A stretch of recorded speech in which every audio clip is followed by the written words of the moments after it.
예, 박범계 의원입니다. 오전에 일소위하면서 우리 차관께 네. 짚었던 대목인데 이제 소위니까 이제 전체 회의 여당 의원님들 계신 데서 한번 물어볼게요. 지금 전체 이 마약량이 세관을 통과해서 문제가 됐던 마약량이 얼마입니까? 단답으로 해주세요. 이제 수사 요구안은 74kg 되어 있으면 실제적으로는 27kg 정도 불과하고 나머지는 진술에 근거한 키로인 것으로 확인됐습니다. 그럼 진술에 근거한 거는 수사 대상이 아닌 거예요. 자, 그게 본질이 아니고 100kg이 넘는 거잖아요. 그럼 그게 약 400만 명에 가까운 사람들이 투입할 수 있는 양이고 가격으로 따지면 한 3,400억쯤 된다는 거예요.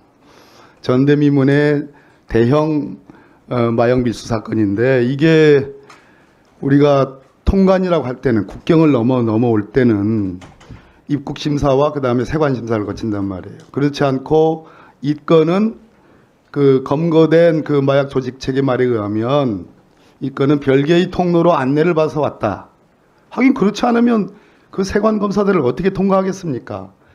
별개의 통로로 안내를 받아서 왔다. 이 지점은 듣고 알고 계시죠? 네, 그렇습니다. 맞죠? 네, 그렇습니다. 자, 이것이 문제가 된 때가 언제입니까? 이게 23년 2월 달부터 있었던 사건으로 알고 있습니다. 그렇죠. 아직도 이 백혜령 경정이 이걸 적발해낸 거 아닙니까? 들어와서 유통되는 과정에 이 마약의 전부가 다 수거된 것도 아니잖아요. 압수된 것도 아니잖아요. 그러면 시중에 다 대한민국 전체 유통돼 가지고 지금 막고 있는 것도 일부 있는 것이 현실 아닙니까? 그런 상황인데 윤석열 정부에서 특히 그 자리에 앉아있던 한동훈 법무부 장관이 지금도 생생합니다. 이 마약과의 전쟁을 명운을 걸고 정권의 명운을 걸고 싸우겠다라고 했습니다. 그런데 그해 11월 2023년 11월까지의 수사 경위만 나와 있지 그 이후에 수사 경위가 나와 있지 않아요. 맞죠?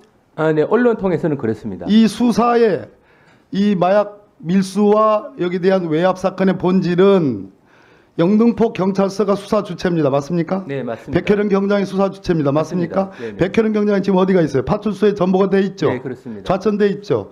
경찰서장인 김찬수 총경은 어디가 있습니까? 예, 용산 대통령실에 가 있죠. 네네. 그리고 이 사건과 관련해서 용산의 외압 혹은 김건희 여사의 외압 뭐 이런 등등의 루머인지 아닌지 모르지만 그런 내용들이 나오고 있는 것도 현실이죠. 네네. 그럼 검찰은 뭐 했습니까? 압수수색 영장 오전에 그 질의에서 압수수색 영장에 대한 사법 통제 외에 마약과의 전쟁을 선포한 윤석열 정부 검찰은 이 수사와 전대미문의 이 사건에 네, 기본적으로 이 사건은 이 세관이 마약 밀수에 가담한 것이 아니냐라는 의혹이 제기가 됐습니다. 그래서 일단은 말씀드리고자 하는 요지는 서울중앙지검이 2023년도 2월경에 이 세관으로부터 그 제보를 받고 실제로 3명을 구속까지 하긴 했습니다. 이것이 가지고 있는 의미는 세관이 무조건 밀수 사범에 대해서 은폐하기 위해서 봐줬다고 보기에는 옳은 정황이 있다는 점이고요. 또 마지막 한 가지 점은 그래서 그 영등포 경찰서가 일단 세관 직원에 대한 의혹을 가지고 수사를 해서 아직 구체적인 인원은 밝힐 수 없습니다만 일부 인원을 현재 입건을 한 상태고 검찰에서는 이제 계좌나 압수 통신영장을 41차례에 걸쳐서 신청을 받아서 5번을 빼고는 다 발부를 한 상태이기 때문에 이 경찰이 진행하는 수사에 대해서 방해하기 위해서 소극적으로 하면서 방해했다라고 하는 의혹에 대해서는 좀 사실과 다른 면이 있다는 생각입니다. 방해하지 않았다는 정도로 지금 이걸 강변하고 검찰 역할을 강조하시는 국민들에게 지금 이 사건은 뭘 했냐 이 말이에요. 네, 기본적으로 세관 공무원 비리 혐의에 대해서는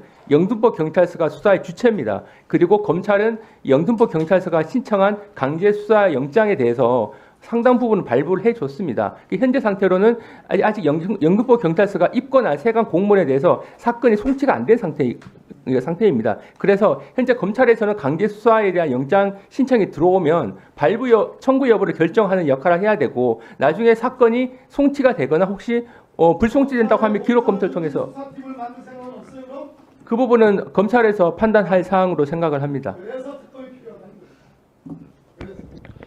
네, 수고하셨습니다.